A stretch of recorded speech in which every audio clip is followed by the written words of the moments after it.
परमार्थरूपम् देवस्वरूपम् नित्यान्वितम् देवमदीवतुल्यम्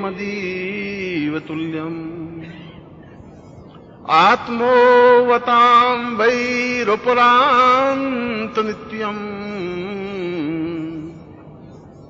पूर्णेश्वरी मां प्रभुवन् नमामि। मैं अत्यंत सौंदर्यशालिनी षोडशी त्रिपुर सुंदरी अप्सरात मकाम, जो कि जीवन में सब कुछ प्रदान करने में समर्थ है, जो जीवन में भोग और जीवन में मोक्ष प्रदान और निरंतर प्रदान करने में सहायक है, ऐसी ही पूर्णेश्वरी सौंदर्योत्तमा भगवती विराट षोडशी को प्रणाम करता हुआ आपको आशीर्वाद देता हूं कि आपके जीवन में पूर्णता हो। प्रातः काल के प्रवचन में मैंने एक विशेष तथ्य आपके सामने रखा था और यह बताया था कि जीवन में षोडशी साधना आवश्यक है, क्योंकि जो जीवन के अर्थ और मर्म को समझना चाहता है और जो प्रत्येक व्यक्ति अगर जीवित है और सही अर्थों में मनुष्य है, क्योंकि आप स्वयं रोज गाते हैं, यदि मानव का मुझे जन्म मिले, इसका तात्पर्य है कि आप सही अर्थों में मानव नहीं बन सके हैं यदि जन्म मिले, क्योंकि मानव का तात्पर्य है नित्य नवीनता की ओर अग्रसर बना रहे। मानव वही मानव है जो निरंतर नवीनता की ओर निरंतर अग्रसर होता रहे, बहते हुए जैसे जल का प्रवाह होता है छल छल करता हुआ, जैसे झरना ऊपर से गिरता है एकदम से और उसके संगीत से आदमी मुग्ध हो जाता है, जिस प्रकार से एक लहर पर लहर उठती हुई नदी अग्रसर होती रहती है, ऐसा ही जीवन निरंतर अग्रसर होता रहे। अगर ऐसा है तो वह मानव है। हमें मानव बनने की आवश्यकता है और जो निरंतर नवीनता की ओर अग्रसर होने में समर्थ है, और समर्थ वह हो सकता है जो जीवन में कुछ कर गुजरने की क्षमता रखता है, जिसमें यह हौसला होता है कि मैं कुछ करूंगा। और यह हौसला तब प्राप्त होता है, वह चाहे 20 साल का लड़का हो, वह चाहे 80 साल का वृद्ध हो, उसमें हौसला होना चाहिए। यह जरूरी नहीं है कि काया अगर वृद्ध हो जाती है तो मन भी वृद्ध हो जाता है, ऐसा नहीं होता। आप में कितनी क्षमता है रिस्क लेने की, और जो रिस्क लेता है वह जिंदगी में अवश्य ही सफलता प्राप्त करता है, चाहे वह साधना में सफलता प्राप्त करने की हो, वह चाहे जीवन में आगे बढ़ने की हो, वह चाहे जीवन में नवीनता प्राप्त करने की हो। और इस प्रकार की जो नित्य नवीनता की ओर अग्रसर है, वह निरंतर सौंदर्यशाली बना रहता है। सौंदर्य की परिभाषा यही है, सौंदर्य का चिंतन यही है। सौंदर्य आकाश से प्राप्त नहीं होता, सौंदर्य तब प्राप्त होता है जब हम नित्य नवीन चिंतन करें। उसमें बाधाएं, अड़चने, कठिनाइयां तो आएंगी ही और आती ही हैं। उसमें इस बात का भी होता है कि ये काम हो सकता है कि नहीं हो सकता है। हमें इस तथ्य की ओर तो देखना ही नहीं है, हमें तो अपने जीवन को दांव पे लगाना, एक्सपेरिमेंट करना है। और अगर जीवन को दांव पे लगाने के बाद भी कुछ प्राप्त नहीं भी हुआ, तब भी कोई बात नहीं, अगले जीवन में उसको एक बार और दांव पे लगाएंगे। कम से कम ये तो एक सेटिस्फैक्शन होगा कि हमने एक बार चैलेंज के रूप में अपनी जिंदगी को दांव पे लगाया है, नहीं मिला, और कोई अफसोस और गम और बात नहीं है कि हमें नहीं मिला, मगर यह संतोष है कि हम रिस्क लेने में समर्थ थे, हमने कुछ नवीनता देखी। जो व्यक्ति साधना करने में ही समर्थ है, जो साधना करने का निश्चय कर ही लेता है, वह तो किसी भी क्षण आकर के मिल लेता है कि गुरुजी अब मैं 10 दिन में आपके साथ रहना चाहता हूं, और वह कि मैं कहूं कि मुझे तो इस समय बंबई जाना है, तो मैं गुरु जी बंबई आपके साथ चलूंगा, जहां आप रहेंगे वहां रहूंगा, मुझे साधना आपके साथ 10 दिन करनी है।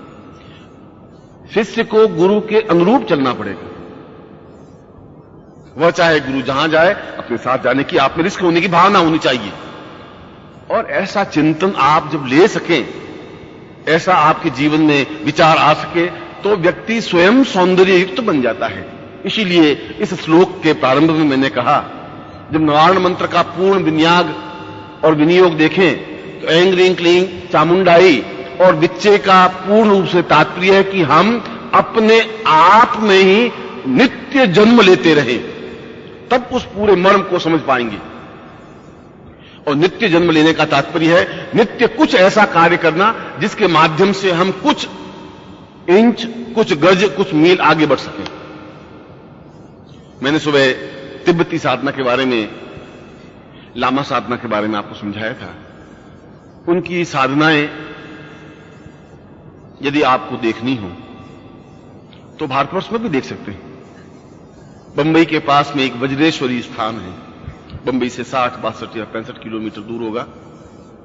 वहां पर 2 चीजें हैं। एक तो अत्यंत भौतिकता युक्त आश्रम, जिसमें किसी समय मुक्तानंद जी और उनके गुरु जी थे, नित्यानंद जी। नित्यानंद के बाद मुक्तानंद जी हुए। मुक्तानंद जी का तो अब गोलोकवास हो गया। मगर मैं सोचता हूं कि पूर्ण भौतिकता और घोर भौतिकता युक्त आश्रम है, जहां भौतिकता के दर्शन तो होते हैं, आध्यात्मिकता के दर्शन नहीं हो सकते। और उससे 3 मील दूर पर प्राचीन वज्रेश्वरी का मंदिर है। उस वज्रेश्वरी मंदिर का आज भी पुजारी एक लामा है, आज भी, जो कि अत्यंत ही सामान्य रूप में है, मगर अपूर्व सिद्धियों से युक्त है, अद्वितीय सिद्धियों से युक्त है। आवश्यकता है पहचानने की। बंबई 50 साल रहने के बाद भी आवश्यकता ही नहीं पड़े।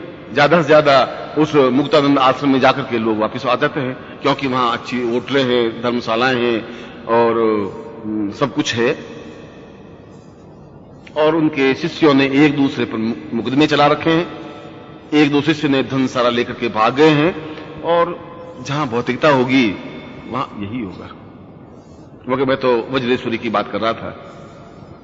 उसके पीछे एक पहाड़ी है और उस पहाड़ी की विशेषता है, उसमें एक गुफा है, गुफा के अंदर लामा रहते हैं। और आपको मालूम होना चाहिए कि बंबई से आगे एक मलंग बाबा का आश्रम है, एक मलंग बाबा की कुटिया है। वज्रेश्वरी से पूरे मलंग तक, और मलंग मत्स्येंद्र नाथ का आश्रम है। मलंग तो हमने मुसलमानी नाम दे दिया गया है, नाम तो हमने राम जन्मभूमि का भी बाबरी मस्जिद दे दिया है, मगर मूल रूप से मत्स्येंद्र नाथ ने वहां समाधि दी थी, इसलिए वो स्थान मलंग आश्रम के नाम से या मलंग बाबा के नाम से मशहूर है। मैं तो बहुत साल पहले जब मैं वज्रेश्वरी की तरफ गया था, तब नित्यानंद जी थे और उस समय भी वो लामा वहां था और आज भी लामा वहीं पर है। मैं तो एक लामा की बात बता रहा था कि लामा कैसे होते हैं। यदि आपको कभी उधर जाने का मौका मिले तो आप उनको देख सकते हैं। और उनकी सिद्धियां निश्चय ही ऐसी सिद्धियां जो कि अपने आप में ही हम पूर्ण रूप से समर्थ और सशक्त हो सकें, ऐसी साधना तिब्बती साधना के माध्यम से ही संभव हो सकती है। यूं तो मंत्र साधना भी है, तंत्र साधना भी है, भारतीय दर्शन, मगर मंत्र किसी देश और काल और पात्र के बीच में बंधा हुआ नहीं रहता है। ये मंत्र नहीं होता कि ये भारतवर्ष का मंत्र उच्च है और तिब्बती मंत्र नीचा है, ऐसा नहीं हो सकता। मंत्र तो सर्वव्यापक है, सार्वजनिक है, सार्वदृष्टि कालिक है, जहां पर भी उच्च कोटि की चीज मिल सके। मैंने सुबह आपको यही बताया था कि यदि षोडशी साधना करना ही है, और मैंने इस प्रवचन के प्रारंभ में कहा कि यदि हम सही अर्थों में मनुष्य हैं, यदि जीवन का कुछ आनंद लेना है, और जीवन का आनंद लेने के लिए मैंने आपको चिंतन भी बता दिया कि जीवन का आनंद तब ले सकते हैं जब हम गुरु की साहचर्यता प्राप्त कर सकें, सामीप्यता प्राप्त कर सकें। और गुरु की सामीप्यता प्राप्त करने के लिए जहां भी गुरु हो वहां पहुंच जाए। ये एक रिस्क है, इतनी आसान रिस्क कि ट्रेन में बैठ करके उनके पास पहुंचा जा सकता है। मैं आपको हिमालय और गिरी कंदरों और वहां की तूफानों को और बर्फीली हवाओं की बात नहीं कर रहा हूं। मगर इतनी छोटी तो रिस्क आपको लेनी ही पड़ेगी। और ऐसे समय में जब आप कुछ प्राप्त करने की एक आकांक्षा रखें तो उस पूरी साधना को आपके सामने स्पष्ट होना चाहिए। वहां पर जो मैंने सुबह जिस मठ का आपको वर्णन किया, वहां पर विराट षोडशी साधना का और उनकी मूर्ति का अपने आप में एक भव्य अवतरण है। इतनी सुंदर, उस पूरे पहाड़ को काट करके ही मूर्ति का चित्रण हुआ है। जैसे अजंता और एलोरा में अगर आप देखें तो पूरे पहाड़ को काट करके मूर्तियां बनी हैं, और ऐसे सैकड़ों स्थान है भारतवर्ष में जहां पर उन लोगों ने, आप कल्पना करें कि एक मूर्ति को, पत्थर को काट काट करके पूरी मूर्ति को आकार देने में कितने साल उनको लगे होंगे, कितनी जिंदगी को दांव पे लगाया होगा। जो व्यक्ति अपने पैरों पे सामर्थ्य रखते हैं और जो निरंतर बढ़ने की क्रिया करते हैं, और ऐसी क्रिया होनी ही चाहिए, जो मैं आपको तिब्बती साधना के बारे में समझा रहा हूं। मैं उस साधना का तो एक अनंत रूप है, उनकी दीक्षा का क्रम अलग है, उनको किस प्रकार से वो शिष्य को पूर्ण रूप से दीक्षा प्रदान करते हैं, किस प्रकार से उसको वायवीय रूप देते हैं, किस प्रकार से उसको पूर्ण रूप से समाप्त कर देते हैं शिष्य को, यह तिब्बती साधना के माध्यम से ही संभव है, और पूरे लामा के रूप में रह करके साधना की जा सकती है।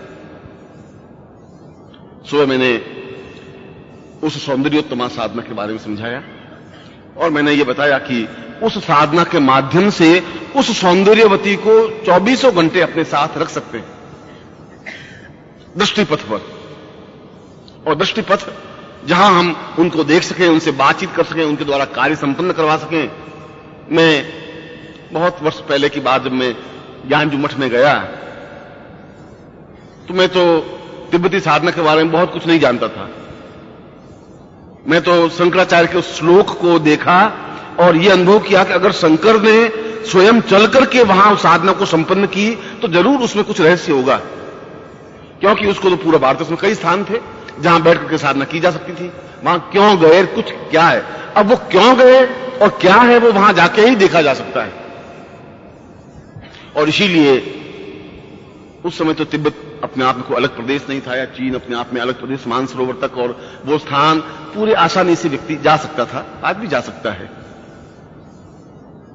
वहां पर मैंने उस मंदिर को देखा, उस पूरी गुफा को देखा, उनकी साधना पद्धति को देखा, और मैंने ये देखा कि वास्तव में हम न सही अर्थों में शिष्य हैं और न ही सही अर्थों में गुरु हैं। शिष्य तो अपने आप में जो अपनी अस्थि को मिटा देता है वह शिष्य होता है, और गुरु अपने आप में उसको अपने आप में लीन कर लेता है, वह गुरु होता है। ऐसी उन लामाओं के पास में अद्भुत क्षमताएं हैं, और पूरे हिमालय में वो एक ही इस शिखर पर हैं और अपनी साधना से दूसरे शिखर पर हैं, तीसरे शिखर पर हैं, चौथे शिखर पर हैं। एक दिन में 1000 मील की यात्रा है, शाम को वापस लौट सकते हैं, लौटते हैं। इन साधनाओं के माध्यम से मैंने 2 दिन पहले आपको अणिमा महिमा सिद्धियों के बारे में बताया, मगर मैंने एक बात विशेष रूप से देखी जो मैं आपको सामने बता देता था।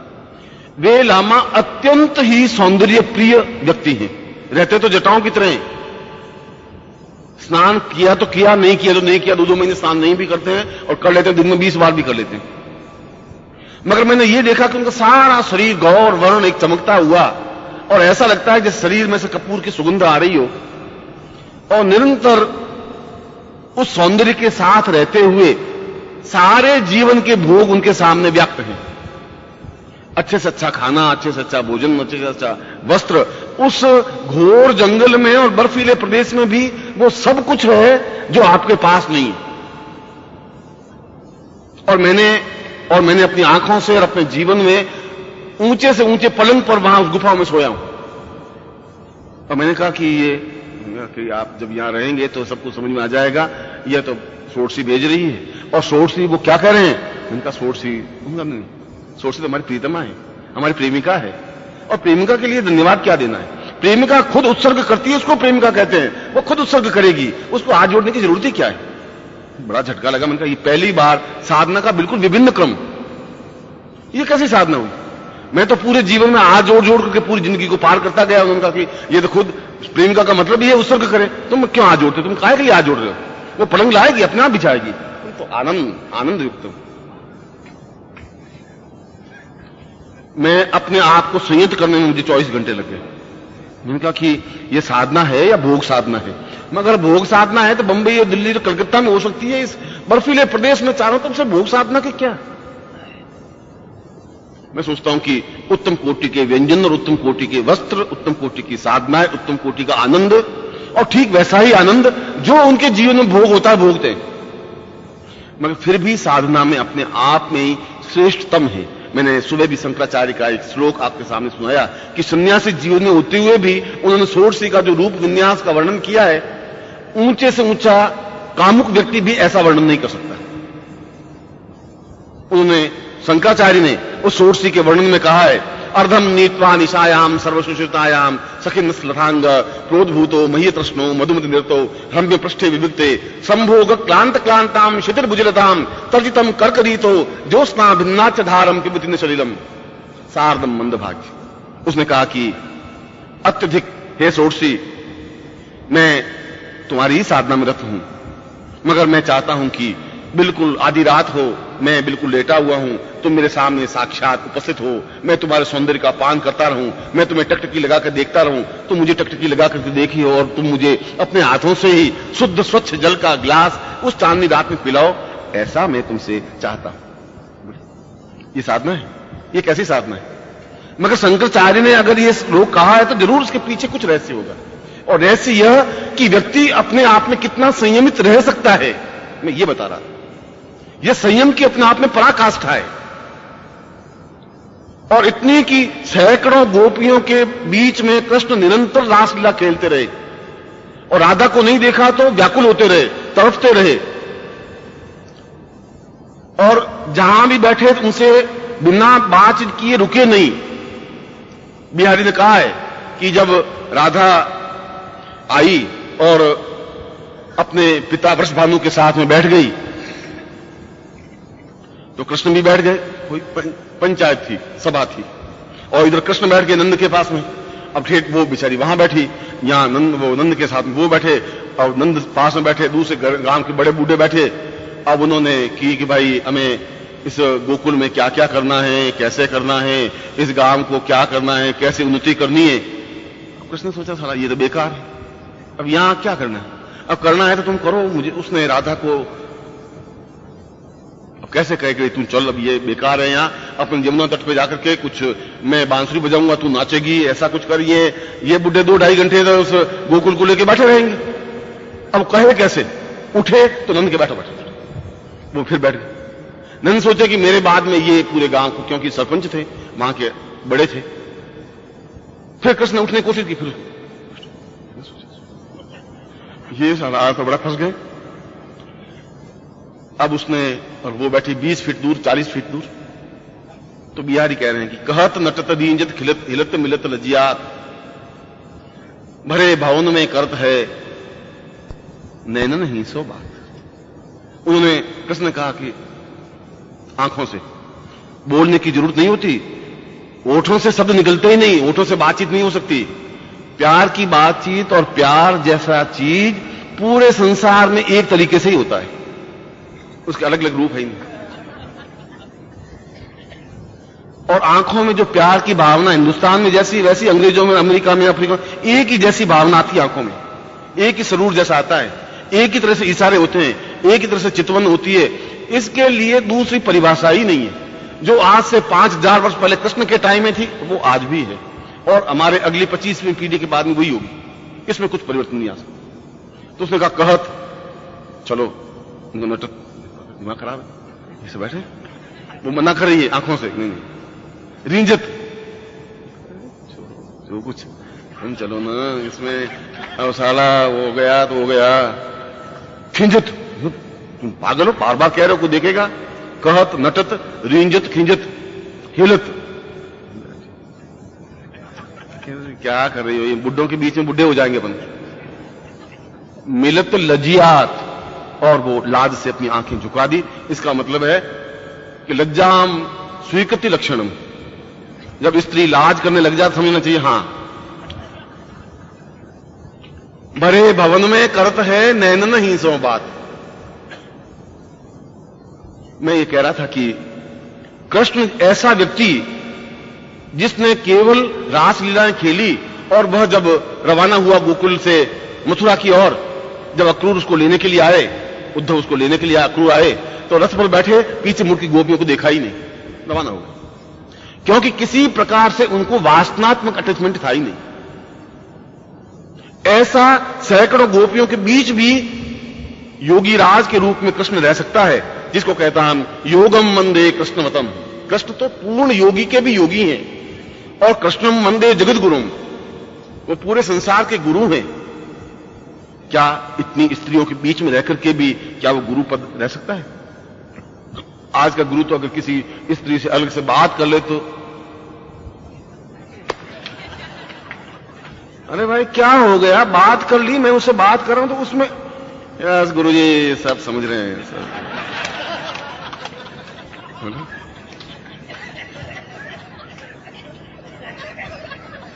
क्योंकि आप तो बहुत ही एमए पीएचडी है इस फील्ड में, और हम अनाड़ी हैं। अनाड़ी ये हैं कि आप बात करते हैं तो कमरे वमरे बंद करके अलग ढंग से बात करते हैं, हम खुले में बात कर लेते हैं, भाई क्या समाचार है, ठीक ठाक हो, क्या? और वो कोई तीसरा आ जाए तो चुप हो जाते हैं। अब क्या देखो बात कर रहे थे कुछ, चुप हो गए। मैं वास्तव में अपने शिष्यों को भक्तिभाव से प्रणाम करता हूं कि बहुत ही श्रेष्ठ जन हैं, मगर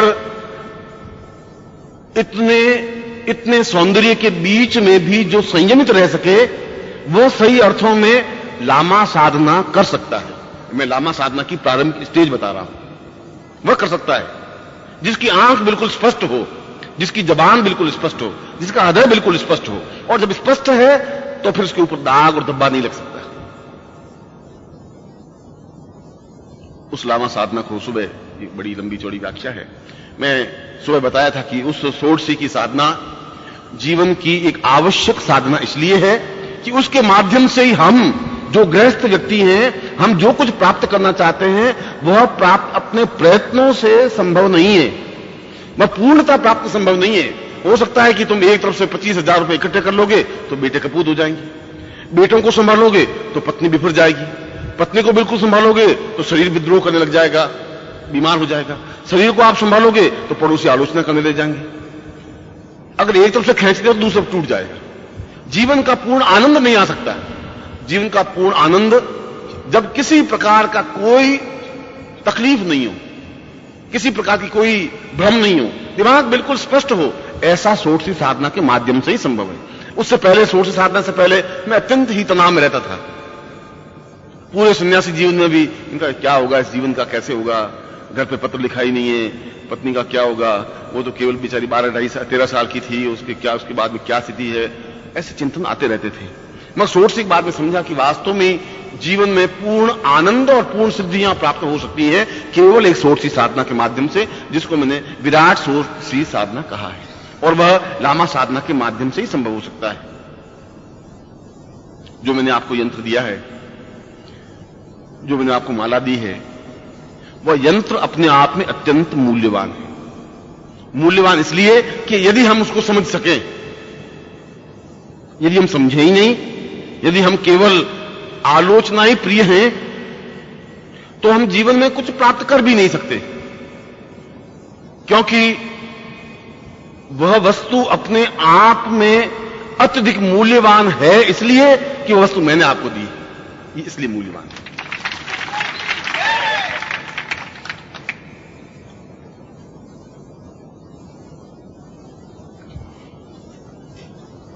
मैंने सुबह यह बताया था कि शाम को मैं इसका पूजन करवाऊंगा। मैं आपको पूजन करवा देता हूं, मगर पूजन करने से पहले आपको 5 बातें उस लामा साधना के बारे में समझ लेनी चाहिए, तभी आप इस साधना को करेंगे। मैंने ये बताया केवल एक रात में ही आपको अनुभव हो जाएगा। मैंने आपको 5 साल 25 साल का नहीं बताया। यदि उसकी क्रियात्मक पक्ष बिल्कुल सही हो, और बिना क्रियात्मक पक्ष के उसमें अनुकूलता आ ही नहीं सकती। इसके लिए, इस साधना के लिए व्यक्ति अपने अनुकूल और आनंद प्रिय वस्त्र धारण करके बैठे।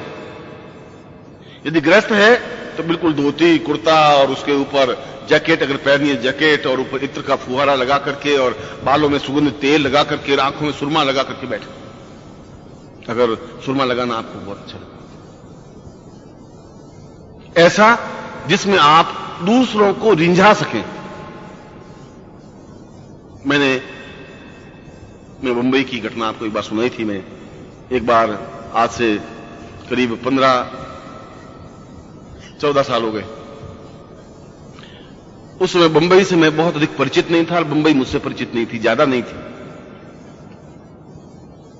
और मेरा बहन का लड़का था, वो बहुत ही बीमार हो गया, तो उसको मुझे जसलोक हॉस्पिटल में दिखाना था। तो जसलोक के जो मालिक हैं वो सिंधी हैं, उसका नाम है लोकुमल और उनकी पत्नी का नाम है जसोदा। तो जसोदा से तो बन गया जस, लोकुमल से हो गया लोक, इस प्रकार से उसका नाम पड़ा जसलोक। वे लोकुमल जी परिचित थे। मैंने उनको पत्र लिखा, पोस्ट कार्ड की, मैं उनकी चिकित्सा करवाना, पर मेरे पास इतने पैसों की व्यवस्था नहीं है कि मैं जसलोक में मैं इलाज करवा सकूं। उनका कि गुरुजी आप आ जाइए, आप चिंता मत करिए। खैर मैं उनको लेके गया। अब रहने की, अब तो कई शिष्य हो गए, अब तो कहीं भी रह जाएं, और उस समय रहने की प्रॉब्लम थी। तो एक सारे अपने पोथी पत्र टटोले, तो एक एड्रेस मुझे मिला कि भाई ये मुंबई में रहने वाले। तो मैंने उनको लेटर लिखा, मैंने कहा भाई तुम्हारे यहां ठहरेंगे, इलाज में 5-7-10 दिन लग सकते हैं और कोई ठहरने की व्यवस्था नहीं है, तो आपके यहां ठहरेंगे। उनका बेचारे का तुरंत जवाब आया कि गुरुजी आप आ रहे हैं, मेरी बड़ी कृपा है, आप पधारिए, मेरे घर में रुकिए, मगर हम तो फ्लैट में रहते हैं, 2 कमरे हैं गुरुजी। हमने कहा 2 हैं तो 2 सही, अपन को तो रहना ही है 4-5 दिन। मैं और अपनी बहन और उस भांजे को लेकर के मुंबई चला गया और उस व्यक्ति के यहां ठहरा। वो व्यक्ति 2 कमरे थे, एक कमरे में उनके सामान वामान और सब पत्नी वगैरह बच्चे वगैरह उसी कमरे में सोते थे। एक कमरे में वो खुद भी सोता था और अपना एक साधना कक्ष, छोटा सा कमरा, छोटा सा एक अलमारी सी थी, उसमें बना रखी थी। मुझे कहा गुरुजी आप यहां सो जाइए। मैं और वो उनकी वाइफ के पास मेरी बहन सो गई, भांजा सो गया, मैं वहां सो गया। रात्रि को करीब 3:30 या 4 बजे होंगे कि जोरों से आवाज आई। मेरी नींद बहुत ही तुरंत खुल जाती है, यदि थोड़ी सी आहट होती है तो मैं आंख खुल जाती है मेरी, और आंख खुलते पूर्ण चैतन्य बन जाता हूं कि क्या स्थिति है। ऐसा 2 मिनट में आंख मसला और ऐसा कुछ नहीं होता है। तो उसने आवाज आई तो मैं तो जमीन पर लेटा हुआ था, उस 10 बाई 10 के कमरे में पलंग, और कहां से खाट आएगी, तो जमीन पर लेटा हुआ था। तो मैं आंख खोली तो एक औरत बैठी। मैंने कहा कि मैं सोया तो औरत थी नहीं, ये औरत कहां से आई? मैंने कहा आई होगी। और मैंने कहा कि या तो कोई सोट सी साधना ही नहीं, न रात को सोट सी साधना की, ये सोट सी आई कहां से? और रात को 3 बजे। और वो कहे अच्छा प्यार करेगा, प्यार करेगा, कर ले प्यार, कर ले प्यार, आया नहीं तो आया नहीं, तू चित छोड़, तू चित छोड़, तू रात को नहीं आता, तू रात में, मैं रात भर इंतजार करती हूं रात में, हाय रे हाय रे। अरे मैंने कहा साला ये 3 बजे हाय रे हाय रे। अब मैंने कहा अब उठो मत, अपन पड़े रहो। अब पड़े पड़े देखो तो सही कि ये रात को 3 बजे किसको बुला रहा है, कहा सामने को दिखाई नहीं दे रहा है, कमरा तो इतना ही है। अपन भी थोड़ी आंख बंद किए, वापस पांव पसार के लेट गए, आंख थोड़ी सी खुली रखी। हमने कहा भाई अब देखें। फिर उसने कहा कि तो नहीं आएगा, तो नहीं आएगा, मेरा दिल धड़क रहा है, मेरा दिल धड़क रहा है, तो मेरे दिल की पाती कब सुनेगा, तो दिल की पाती कब सुनेगा। 1 बार 2, फिर अपनी चूड़ियों को खनखनाया, फिर पैरों की झांझर को खनखनाया, फिर सीने को खनखनाया, फिर बैठ गई। आवाज मर्दानी, बातें जनानी। अरे मैंने कहा कि ये तो बिल्कुल एक नवीन तथ्य, भाई औरत की आवाज तो होनी चाहिए। तो चलो जिंदगी में ये तो है भाई, कमरे में एकदम से रात को कोई औरत एकदम से आ सकती है, ये तो आवाज बिल्कुल मर्दानी। मैंने कहा अब क्या करें, कुछ इस ये कैसे 3 बजे उठ करके कैसी साधना है। हम फिर भी थोड़ा सा आप ऊपर के ओढ़ने का था, थोड़ा एक तरफ किया, थोड़ी आंख खोल के देखी, तो उसने कहा कि कल तू कितना अच्छा था, कल तेरा चेहरा कितना अच्छा था, मैं तुमसे लिपटी थी तो कितनी सुंदर लगती थी, हाय रे हाय, ओहो हाँ, मेरी सिस्कारियां बंद ही नहीं हो रही है। मैंने कहा कि ये साधना अपन को समझनी पड़ेगी, रात अब उठना पड़ेगा, और ये चीज अलग है, ये एबनॉर्मल चीज है। मैं बैठ गया पीछे, बिल्कुल आवाज किए, थोड़ा सा आगे पलटा तो मूछे उनकी पूरी लगाई हुई, और यहाँ बाल गूंथे हुए, यहाँ बिंदी लगाई हुई, काजल, यहाँ झुमके डाले हुए, हाथ में चूड़ियां, यहाँ करदनी, घाघरा पहना हुआ, ऊपर ओढ़ना ओढ़ा हुआ, यहाँ कंचुकी पहनी हुई, पैरों में झांझर।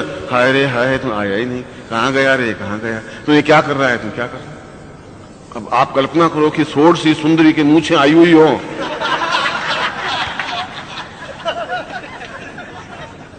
तो मेरा तो जीवन ही धन्य हो गया। मैंने कहा कि ये साला कैसा बंबई नगरी है, यहां पर ऐसे ऐसे लोग भी रहते हैं क्या? मैं तो जिंदगी में पहली बार मुंबई को देखा, मैंने जिंदगी में आना ही नहीं बंबई, ये साला मुंबई में ऐसे कैसे लोग हैं, रात को कुछ और हो जाते हैं, दिन को कुछ और हो जाते हैं। और उसके बाद मुंबई गया तो मैंने चौबे वौबे को ढंग से देख लिया कि भाई क्या है, वैसे ही है कि ये कुछ खेल अलग ही करते हैं। फिर भी मैंने बैठ करके उनके थोड़ा सा सरक करके वो यूं बैठा था, और सामने एक कृष्ण की मूर्ति, वो चित्र लगा हुआ, और उसकी तरफ वो टकटकी लगा करके देखे, कितना सुंदर है। हाँ, सारी रात 3 बज गए, तू अभी नहीं आएगा, तो फिर कब आएगा? दरवाजा खोलूं तो खोल देती हूं, आजा, तू आया ही नहीं, मैं मर रही हूं। मैं उनके पास में जाकर बैठा था, वो मेरी तरफ जाने नहीं दे, वो अपनी उसी रिंझाने में, और फिर उसके बाद में खड़ा हुआ, और खड़े होकर उसने नाचना क्रिया शुरू की, हाथ हिलावे और घाघरा पूरा घुमावे, और फिर ओढ़ने को सरक जावे, फिर ओढ़ना ऊपर लावे, फिर ओढ़ने को नीचे लावे, 4-6 बार उसने यूं कहा कि नारायण दत्त, अपन सूर्योदय तक तो यही रुकना जरूरी है अपन को, और कोई रास्ता ही नहीं। ये सारा कमाल है। अब मैंने अपने जितने पोथी पत्रे थे, वेद पुराण उपनिषद, विश्वामित्र साधना, वशिष्ठ साधना, ऐसी साधना कहीं दिखी नहीं। मैंने कहा सर ये क्या साधना है, कहां से साधना आई, कहां से? खैर उसने वो घंटे भर तक उसको पायल घुमाती रही, और घूमता रहा और नाचता रहा, चूड़ियां खनकाती रही, और तू आएगा नहीं, तू ऐसा नहीं करेगा, मेरी सारी कंचुकी भीग गई, रोते रोते मेरा हाल बेहाल है, तो मेरे दिल की धड़कन कब समझेगा, तू आता नहीं, और मैं तुझे लेके रहूंगी, और मैं दुनिया की परवाह नहीं करूंगी, मैं ऐसा करूंगी, मैं तेरे साथ भाग जाऊंगी, तू आजा चिपचोर। खैर उसके बाद में नहीं आएगा, अब देख लिया, अब तो नहीं आएगा, खैर कल तो आएगा ही आएगा, कहां जाएगा।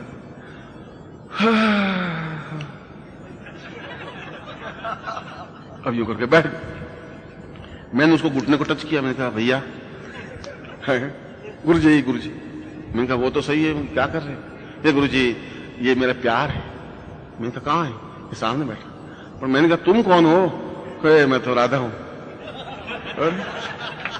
पर मैंने कहा राधा के तो मूंछें नहीं थी।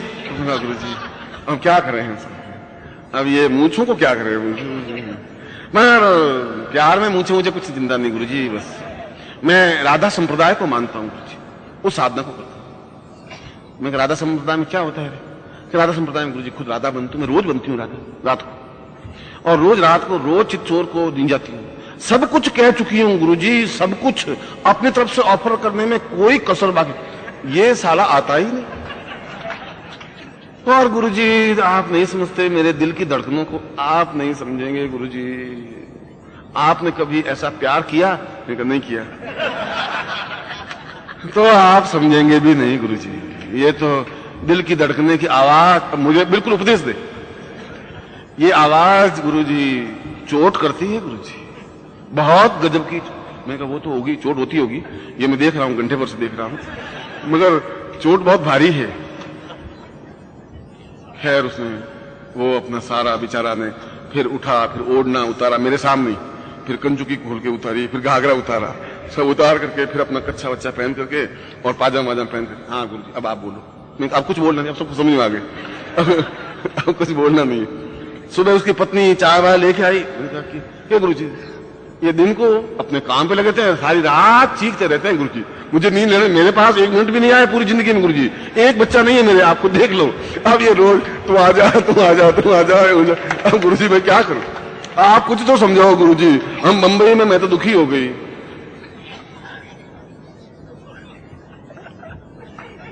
मैंने कहा कि कमाल हो गया ये तो मैंने मैंने कहा भाई तू शादी की नहीं कि कर दी गुरुजी? फिर शादी करने के बाद उसने कहा गुरुजी टाइम ही नहीं मिलता, दिन को मैं अपना काम करता हूं, रात को प्यार को बुलाता हूं और वो आता ही नहीं।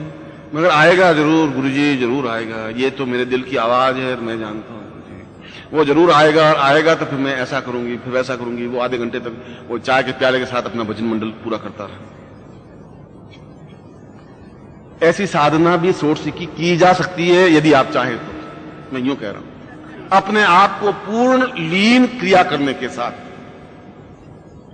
मगर अपने आप में तटस्थ रहते हुए, निर्विकल्प, किसी प्रकार का उसके मन में विकार नहीं हो, मन में किसी प्रकार का उद्वेग नहीं हो, और जो उद्वेग को जीत सकता है, मन के विकारों को जीत सकता है, वो ऐसी साधना कर सकता है।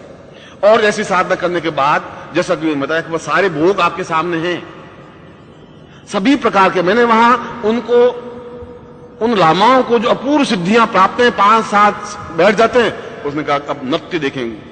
नृत्य, हाँ, और बिल्कुल पायल की झुनझुन और आवाज वो आती है, और उसके बाद में 2 मिनट बाद वापिस साधना में लीन हो जाते हैं, बिल्कुल अखंड समाधि में लीन हो जाते हैं। घंटे, 2 घंटे, 4 घंटे की समाधि। 2 सेकंड पहले वो श्रृंगार का नृत्य देख रहे और 2 घंटे बाद वो लीन हो जाते हैं।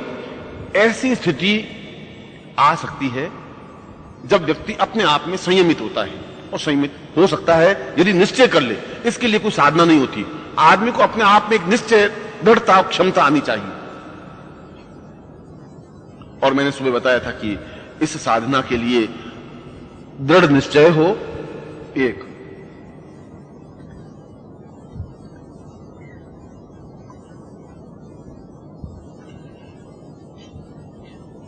दूसरा, वह सौंदर्य युक्त हो और सौंदर्य की परिभाषा जानता हो।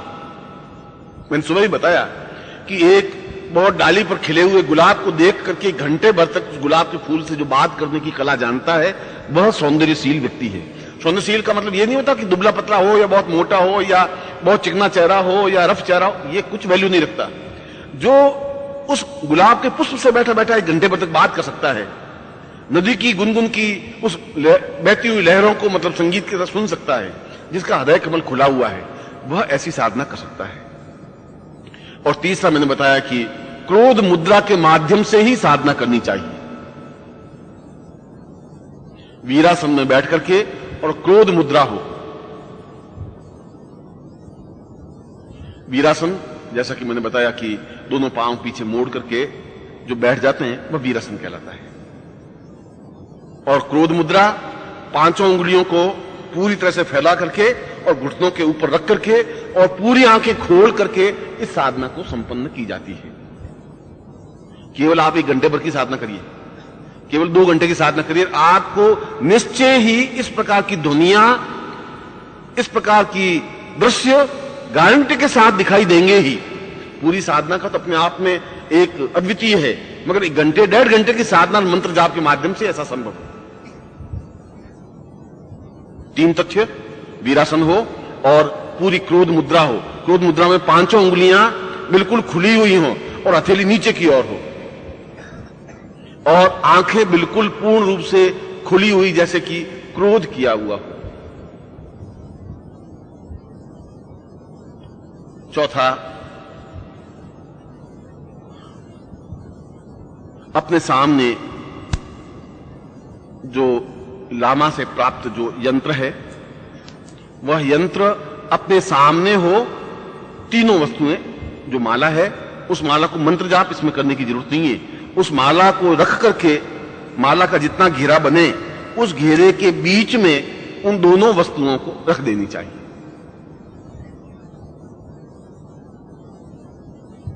न पीले आसन की जरूरत है, न अगरबत्ती की जरूरत है, न धूप की जरूरत है, न दीप की जरूरत है।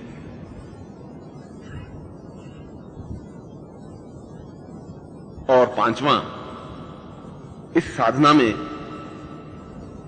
जब सफलता मिले, क्योंकि इस साधना को संपन्न करने में या तो 1 दिन की साधना है या 14 दिन की साधना है।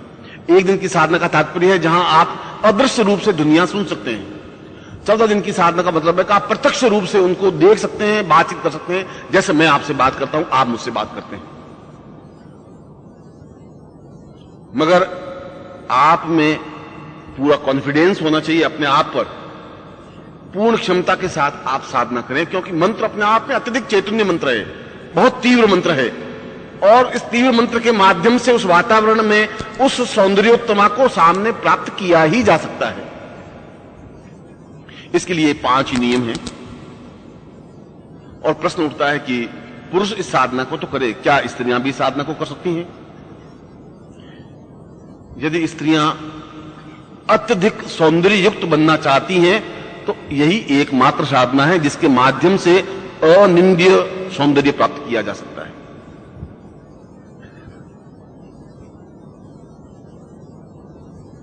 मंत्र मैं आपको लिखवा देता हूं।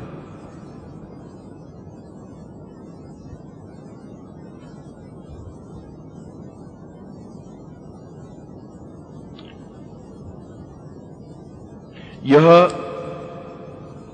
षोडशी मंत्र है जिसके 16 अक्षर हैं। मैंने सुबह बताया था कि जो 16 साल की है वह षोडशी है, जो हमेशा 16 साल की ही रहती है, आज से 25 साल बाद भी षोडशी ही रहेगी। और षोडशी की पहचान यह है कि जिसका पूरी तरह से बचपन गया नहीं हो और बचपन धीरे धीरे जा रहा हो और यौवन दबे पांव आ रहा हो, ऐसी स्टेज को षोडशी कहा गया है। शास्त्र में पूरा वर्णन है कि षोडशी का तात्पर्य क्या। 20 साल के बाद तो पूरा यौवन ही आ जाता है, भड़बड़ाता हुआ, आवाज करता हुआ, चीखता और चिल्लाता हुआ। मगर 16 वर्ष में बचपन पूरी तरह से जाता नहीं और पूरी तरफ से धीरे धीरे यौवन आता है, जिसके चेहरे पर एक भोलापन है, एक सहज मुस्कान है। वह सौंदर्य की परिभाषा दी है षोडशी की। मैं उस महाविद्या षोडशी की बात कर रहा हूं जो 16 श्रृंगार युक्त रहती है हर क्षण।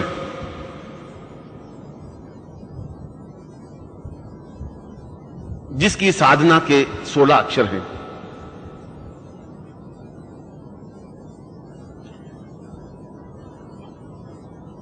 और इस मंत्र को निरंतर बिना विश्राम किए मंत्र जाप करना है, एक पूरा चक्र ले लेना है। इस मंत्र को रिपीट करने का ये मूल चिंतन है। जैसे आप गायत्री मंत्र ओम भूर्भुवः स्वः तत्सवितुर्वरेण्यम भर्गो देवस्य धीमहि, बीच में आपका अंतराल है, इसमें अंतराल नहीं होता। और प्रचोदयात् ओम भूर्भुवः स्वः फिर रुकते, इसमें कुछ नहीं। इसका एक पूरा वातावरण, एक पूरा चैनल बननी चाहिए। उस मंत्र का जहां समाप्त होता है वहीं प्रारंभ होता है। इस प्रकार से मंत्र जाप करना चाहिए। कितना करें? मैंने कल आपको सतोपंथ दीक्षा दी है, और सतोपंथ दीक्षा में यदि आपने उस टैप को सुने, ये चौहान ने बड़ा अच्छा काम किया है कि उसने जितने भी मेरे प्रवचन हैं उन सबको उन्होंने टैप कर दिया है। और वह जो साधना का जो क्रम है जो उसने टैप किया है, मैं सोचता हूं कि पूरे विश्व में अगले 500 वर्षों तक भी वह चीज आपको प्राप्त नहीं हो सकती और किसी स्थान पर। यदि आप उस टैप को कहीं सुनाएं, किसी गुरु के पास, किसी योगी के पास, किसी सन्यासी के पास, यदि ये जानकार है तो आपकी तरफ आश्चर्यचकित रूप से देखेगा, और यदि नहीं जानकार है तो अचंभित होगा कि क्या इस प्रकार से पूर्ण मंत्र और इस प्रकार से विन्यास होता है कि द्वार के बाहर दोनों देवताओं को स्थापन किया जाता है, द्वार के अंदर दोनों देवताओं को स्थापन किया जाता है, अपने प्राणों को बाहर लिया जाता है। और मैंने कल आपके समस्त पापों को प्रज्वलित करके, जला करके ही इस साधना को प्रारंभ करवाया था। ये अलग बात है कि उसके बाद आप मन, वचन और कर्म से कितने पवित्र रह पाते हैं और कितना और दोष अपने ऊपर लादने की क्षमता है, वो अलग बात। क्योंकि बाद में फिर आपकी तो प्रवृत्ति, आदत, स्वभाव वैसा ही है। इसलिए निर्मल रहने की क्रिया होनी चाहिए। इसलिए मैं इस साधना को आपके सामने रख रहा हूं। यह साधना जो पैकेट आपने लिया, यहां भी साधना कर सकते हैं, यह साधना आप घर पे जाकर भी कर सकते हैं यदि चाहे तो। यह पैकेट कहीं से भी प्राप्त कर सकते हैं, मगर साधना का क्रम और तरीका यही होगा। इसकी एक सिटिंग में उन्होंने कहा है कि 2.5 प्रहर तक मंत्र जाप करें। एक प्रहर 24 मिनट का होता है। प्रहर की तीन परिभाषाएं हैं, प्रहर के तीन अर्थ हैं। एक तो चार प्रहर का मतलब है पूरी रात को चार भागों में बांट लेना, उसको भी कह रहे हैं। पहला प्रहर, दूसरा प्रहर, चौथा पौर। और ज्योतिष की दृष्टि से एक प्रहर 24 मिनट का होता है। इसका मतलब 24 2 48 और 12 60, 1 घंटे की साधना है।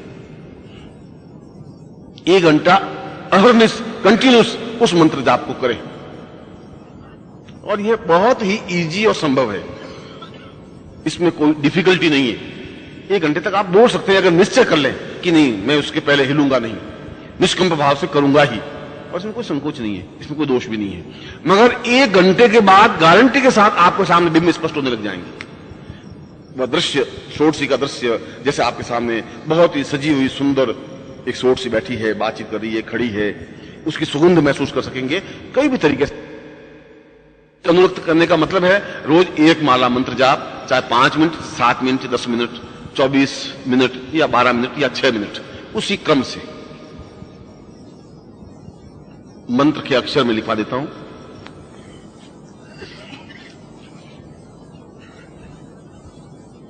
इस मंत्र के 3 वर्णच्छेद हैं। 3 वर्णच्छेद का मतलब है 3 अनुस्वार हैं।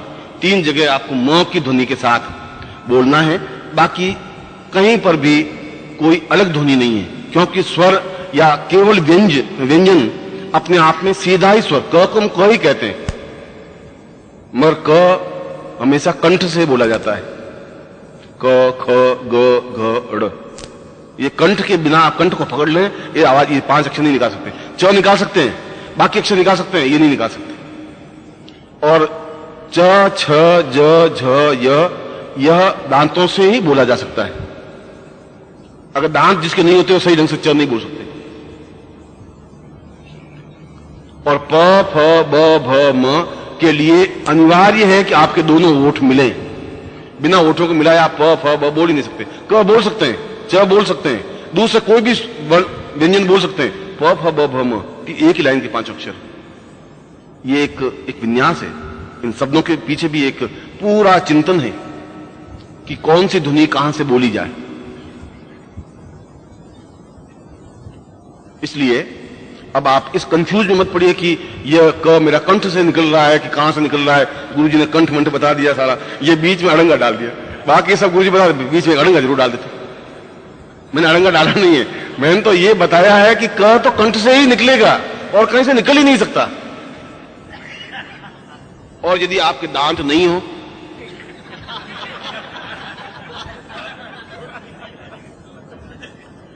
तो फिर मैंने तो आपको सौंदर्य युक्त बनने के लिए कहा है कि आप पूरे रसिक बनकर के ठीक उसी प्रकार से साधना करें जैसा मैंने बताया है, मस्ती के साथ। घर वाले भी देखें, आपके बच्चे तो मालूम पड़े कि कुछ सीख के आए हैं,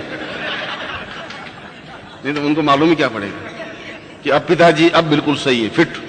अब इनको सीधा या तो पागल खाने में डालना पड़ेगा या जंजीरों में जकड़ना पड़ेगा। ये साला क्या हो गया।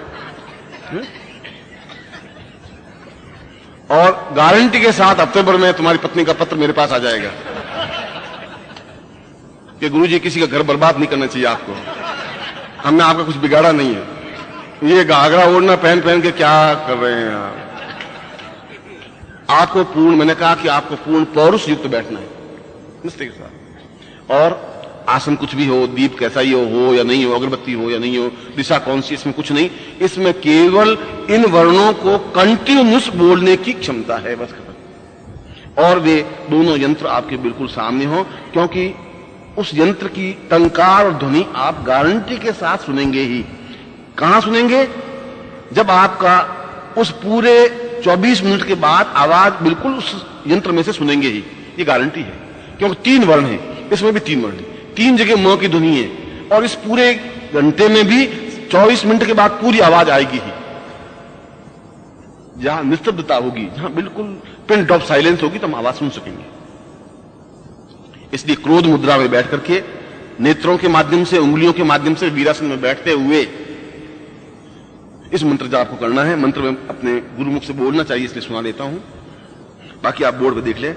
एंग अ ल रीम स क ल व एंग ल क स रीम, प, न, रीम।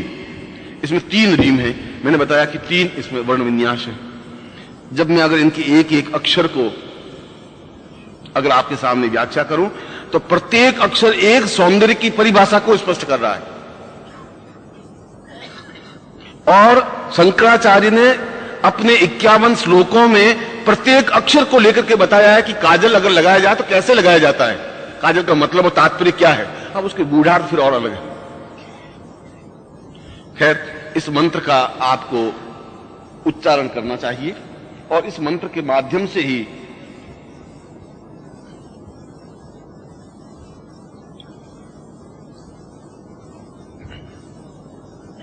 हमारे राजस्थान में एक दोहा है और दोहा यह है कि सिंह गमन, शेर जिस रास्ते से जाता है पीछा नहीं मुड़ता। शिकारी सामने आता है तो शिकारियों के ऊपर झपट्टा मार के आगे निकल जाता है, इसलिए शेर है। गीदड़ मुड़ करके भाग जाता है, कुत्ता मुड़ के भाग सकता है, शेर नहीं भागेगा। बंदूक लिए आप सामने खड़े हैं तब आपके ऊपर से छलांग लगा के ही जाएगा वो।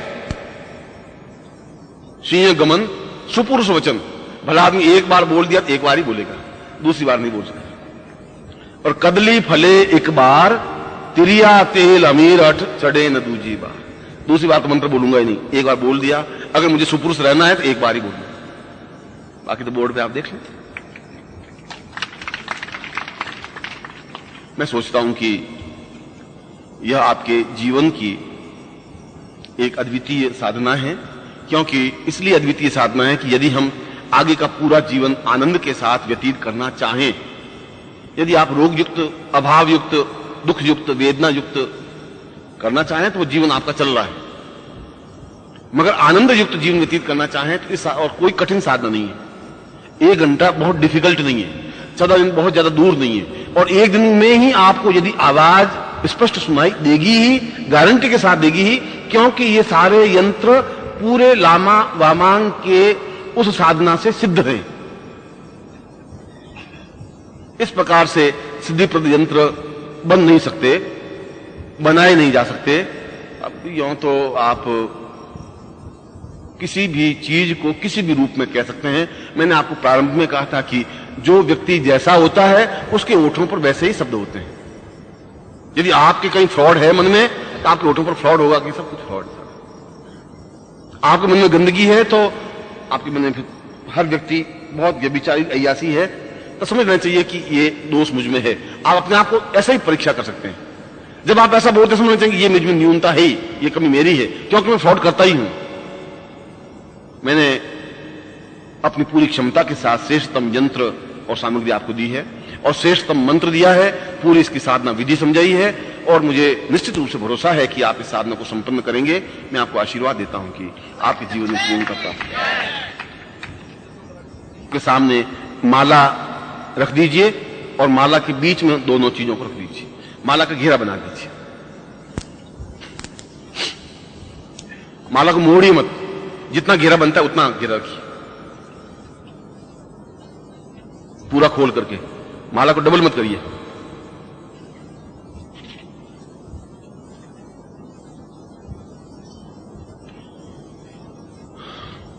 बाएं हाथ से जल लेकर के दाहिने हाथ से अपने शरीर को पवित्र करें। ओम पवित्र पवित्रो वा सर्वावस्थांगतो पिवा यह स्मरेत पुंडरीकाक्षं स्वाह्याभ्यंतरं शुचि पुंडरीकाक्षाय नमः। शिखाबंधनम मानस्तोकितमये मान आयुष्मानो गोकुमानो अस्वेघुरिमानो वीरांध्रभामिनो वधिदेव स्वाहामहे। 3 बार आचमन जल लेकर के पी लीजिए।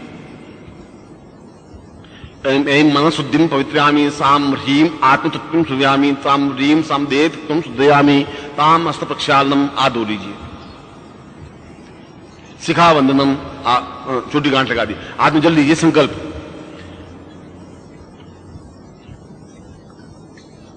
ओम विष्णु विष्णु विष्णु भारत से बदखंडे जम्मूदीपे शालिमान साखे बोधा अवतार संस्कृत को 2045 रविवास रे अप्राप्त लक्ष्मी प्राप्त संप्राप्त लक्ष्मी सरकार संधान शकल काम नास्ति दर्थम लोके वासे भाईराज द्वारे सर्वत्र यश विजय लाभादि प्रसवारिस्य सपुत्रस्य सबान्धुस्य अखिल कुटुंब सहितस्य सबसो समस्त भय व्याधि जरा पीड़ा मृत्यु परिहार द्वारा आयु धाम अमुक गोत्रोत्पन्नो हम अमुक शर्मा हम ताम पुण्य लामा वामांतिम पूर्वा लामा सिद्धिमति लामा मंत्रेण स सौंदर्योतमां षोडशी महत् षोडशी मामति लघु षोडशी ताम मध्य षोडशी ताम पूर्ण विराट सौंदर्य शांति शांति मम प्रत्यक्षम भव ताम गुरु साक्षिणे ताम संक्रम तुभ्यम संप्रदय छोड़ दीजिए। अब मैं लामा मंत्रों से पूजन करवाऊंगा।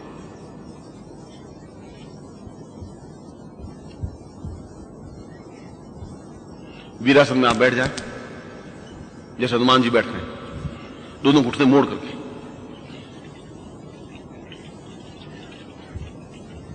एड़ियों के ऊपर बैठ जाए।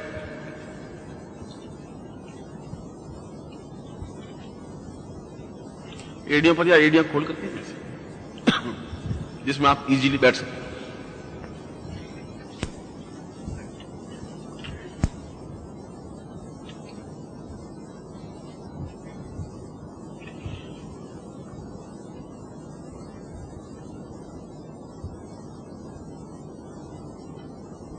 तिब्बती भाषा और चीनी भाषा करीब करीब मिलती हुई है, बहुत ही थोड़ा सा अंतर है।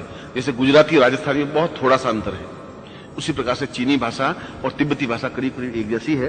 इसलिए मैं उसी मंत्र से इस यंत्र को आपसे संबंधित कर संकल्प में बोल दिया हूं कि आपके अमुक गोत्र अमुक नाम से यह पूर्ण सिद्धि युक्त आप सफलता प्राप्त कर सकें, इसलिए मैंने बोला है। जैसा मैंने बताया उस प्रकार से आप बैठ जाएं, उठने पर आप पांव रख करके और दोनों हाथ खोल करके, उंगलियां खुली हुई हैं।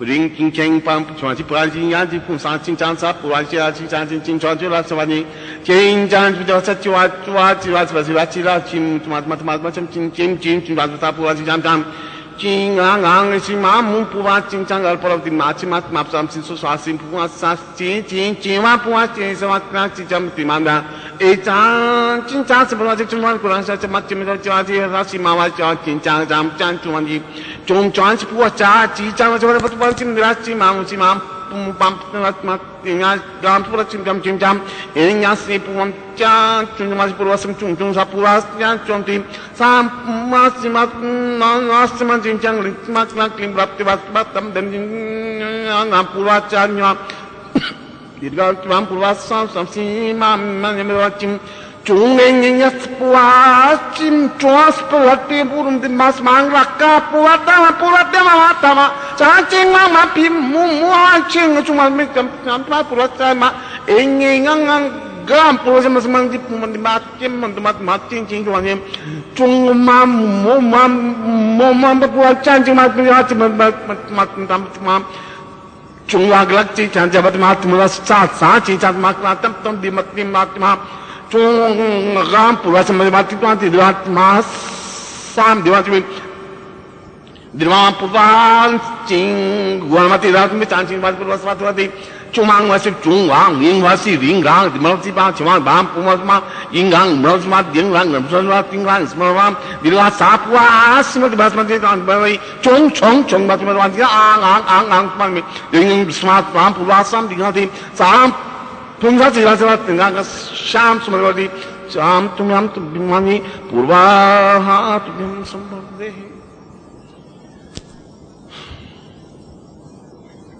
खैर ये तो तिब्बती भाषा है और उसी क्रम से बोली जाएगी।